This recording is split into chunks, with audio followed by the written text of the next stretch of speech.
Y20 के आज के सम्मेलन में जिनके नेतृत्व में दुनिया के यूथ डेलीगेट्स यहां पर उपस्थित हुए हैं, सूचना और प्रसारण तथा खेल एवं युवा कल्याण मंत्रालय के माननीय मंत्री श्री अनुराग सिंह ठाकुर जी, उत्तर प्रदेश सरकार में कैबिनेट के मेरे सहयोगीगण श्री स्वतंत्र देव सिंह जी, अरविंद कुमार शर्मा जी, अनिल राजभर जी, रविंद्र जायसवाल जी, गिरीश चंद्र यादव जी, Y20 समिट के चेयर श्री अनमोल शोभित जी, सचिव युवा कार्यक्रम विभाग कार्यक्रम मंत्रालय भारत सरकार श्रीमती मीता राजीव लोचन जी,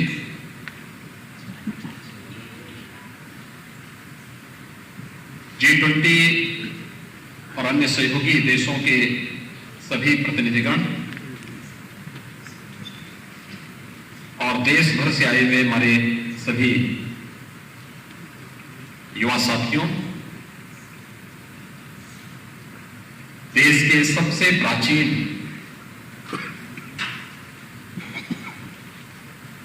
आध्यात्मिक नगरी में उत्तर प्रदेश सरकार और उत्तर प्रदेश वासियों की ओर से मैं केंद्रीय मंत्री माननीय श्री अनुराग सिंह ठाकुर जी का और आप सबका हृदय से स्वागत करता हूं, अभिनंदन करता हूं।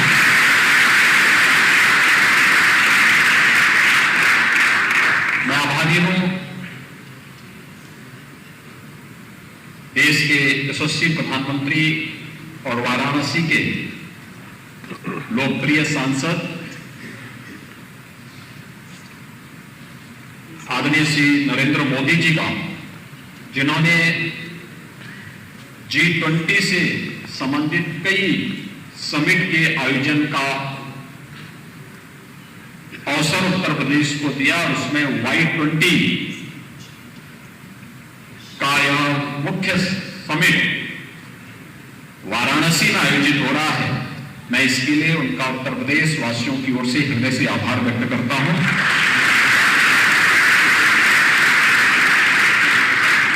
हम सब जानते हैं कि वाराणसी बाबा विश्वनाथ का पावन धाम है। प्राचीन काल से ही धर्म और अध्यात्म की नगरी होने के साथ ही भारत की अध्यात्म, दर्शन, शिक्षा, साहित्य और कला की भूमि के रूप में भी यह प्राचीन नगरी जानी जाती रही है।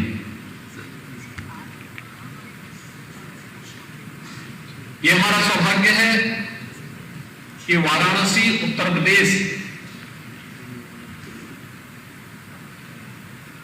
की एक प्रमुख महानगरी होने का सौभाग्य प्राप्त करती है। इसने न केवल उत्तर प्रदेश की सांस्कृतिक और आध्यात्मिक परंपरा को, बल्कि कला, संगीत और शिक्षा की एक प्रमुख नगरी के रूप में भी वाराणसी और उत्तर प्रदेश के अन्य अनेक नगरों को यह सौभाग्य प्राप्त हुआ है कि वह भारत की हृदय स्थल के रूप में अपनी एक पहचान बनाने में सफल हुए हैं। वाराणसी हमारे लिए महत्वपूर्ण इसलिए भी है कि भगवान बुद्ध ने अपना पहला उपदेश इसी नगरी के सारनाथ में दिया था, जो आज भी दुनिया के बौद्ध अनुयायियों के लिए अत्यंत ही पवित्र और आकर्षण का केंद्र बना हुआ है। युवा साथियों, हम सब जानते हैं कि अपनी सांस्कृतिक विविधता और और एकता के कारण भारत दुनिया के अंदर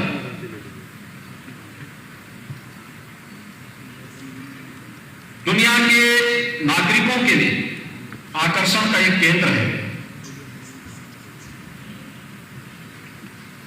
लोकतांत्रिक परंपराओं पर विश्वास करते थे।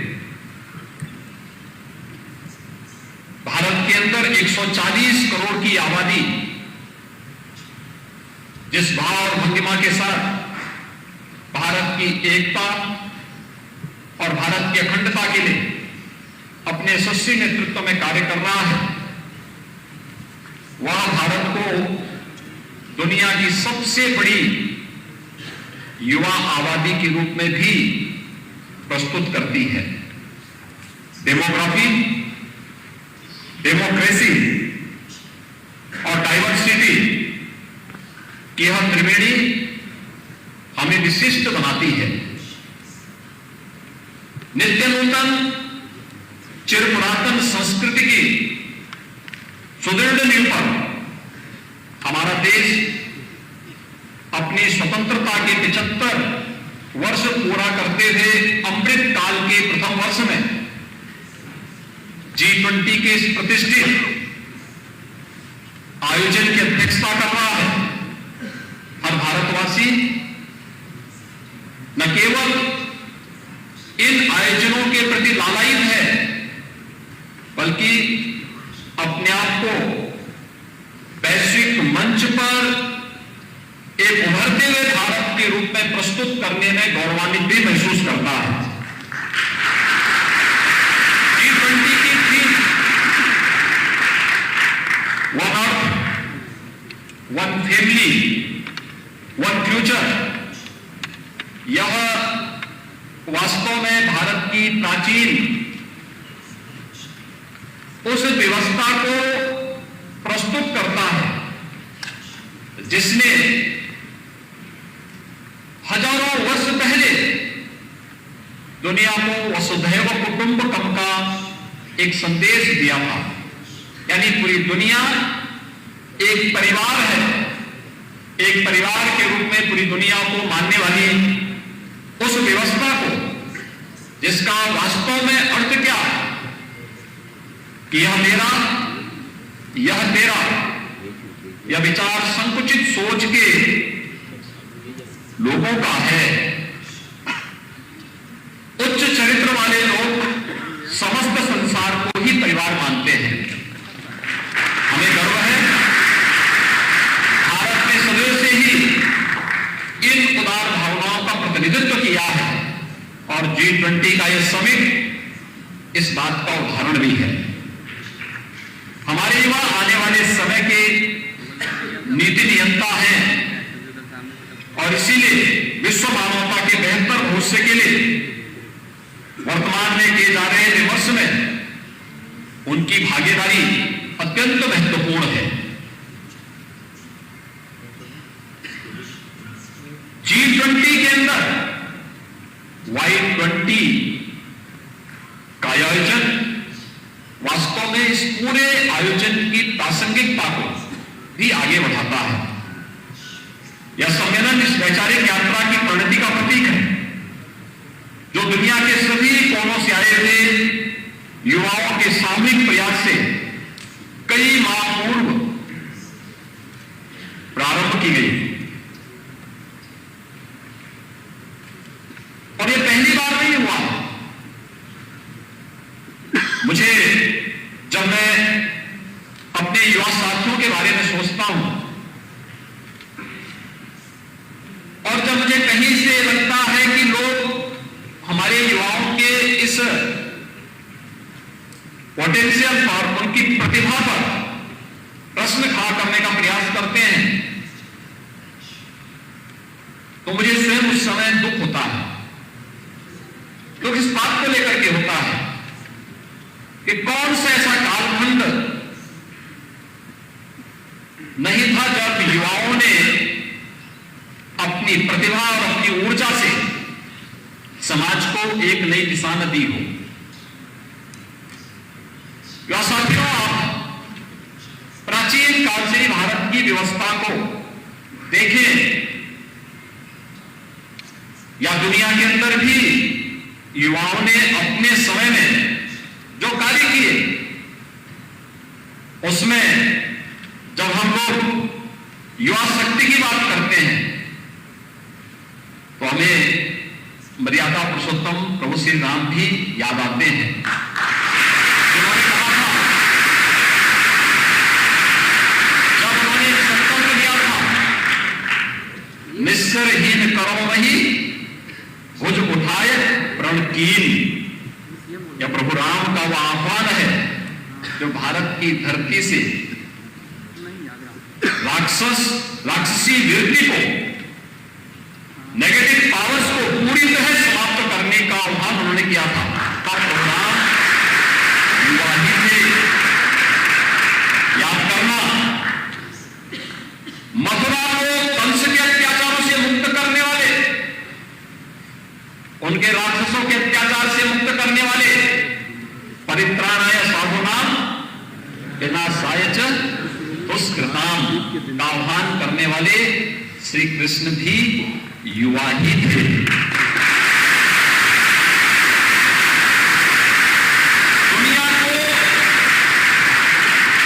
दुनिया को निर्वाण का संदेश देने वाले महात्मा बुद्ध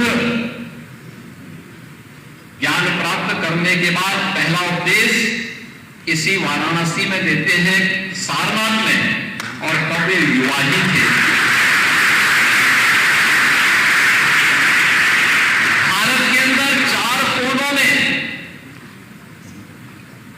4 पीठों की स्थापना करने वाले और भारत की सांस्कृतिक एकता को मजबूती प्रदान करने वाले आदि संगम मात्र 32 वर्ष की आयु ही जिए थे।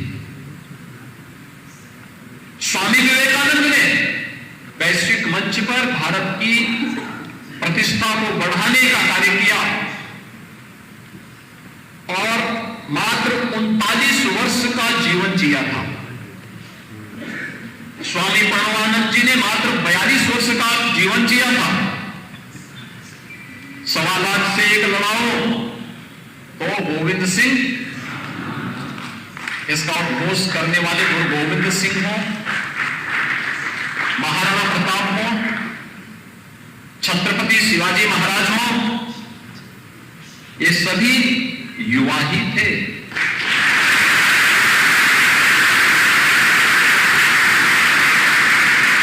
सिंहासन हिल उठे, राजवंशों ने विभूति तानी थी, बूढ़े भारत में आई फिर से नई जवानी थी।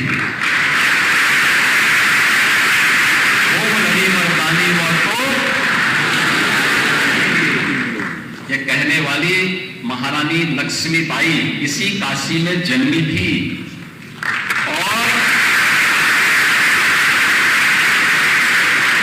मात्र 23 वर्ष की उम्र में उन्होंने झांसी की आजादी के लिए युद्ध लड़ा। तो मुझे खून दो, मैं तुम्हें आजादी दूंगा। इसका उद्घोष करने वाले नेताजी सुभाष चंद्र बोस भी युवा ही थे।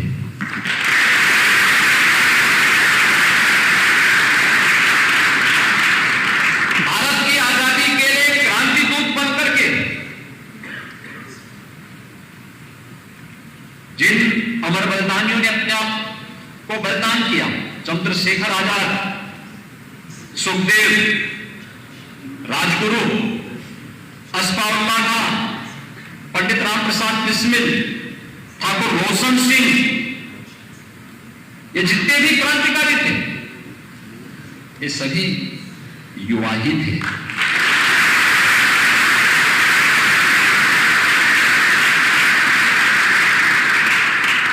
विनायक दामोदर सावरकर मात्र 28 वर्ष की उम्र में उन्हें 2 आजीवन कारावास की सजा हुई थी। 28 वर्ष की उम्र, वे युवा ही थे।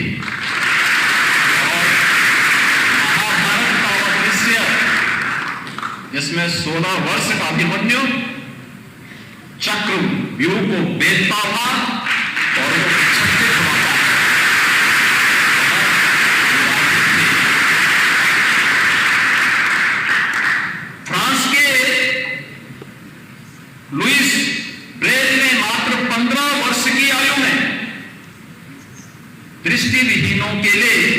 लिपि की खोज की थी।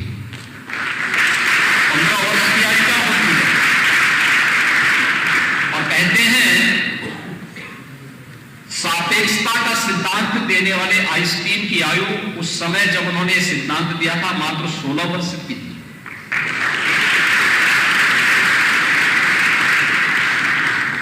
और यह भी कहा जाता है कि गुरुत्वाकर्षण का सिद्धांत देने वाले न्यूटन की उम्र उस समय मात्र 23 वर्ष की थी।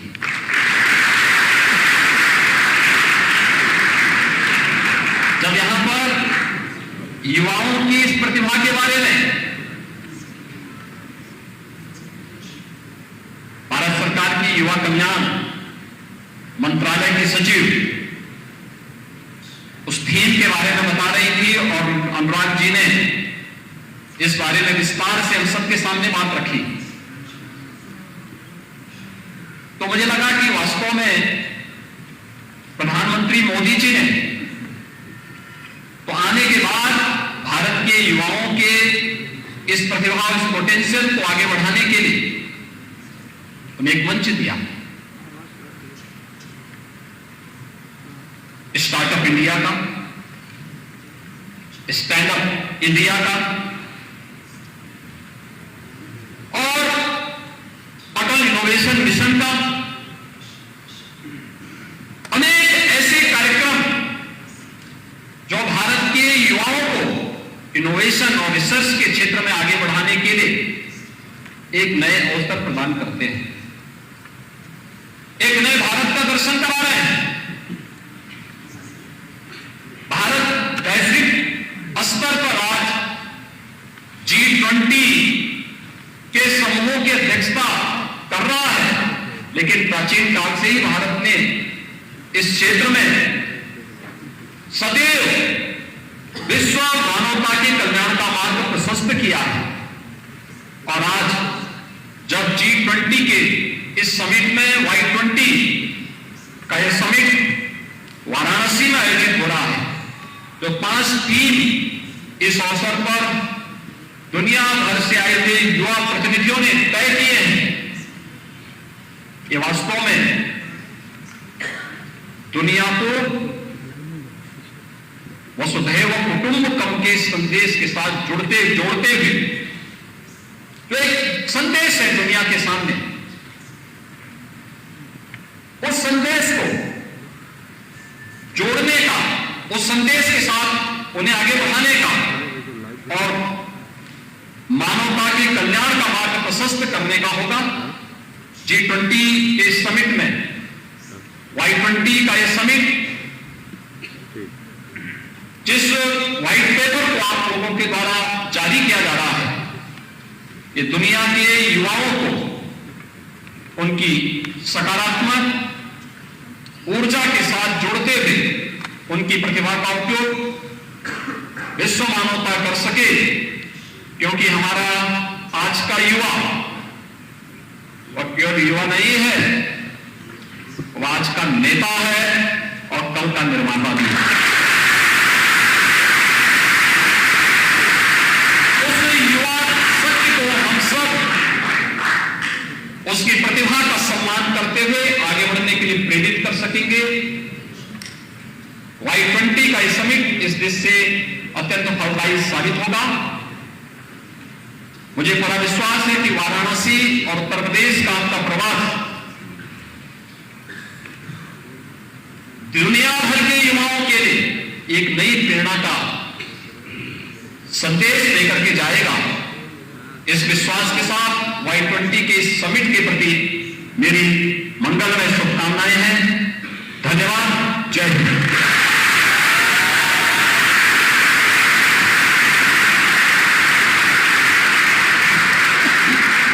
बहुत बहुत धन्यवाद माननीय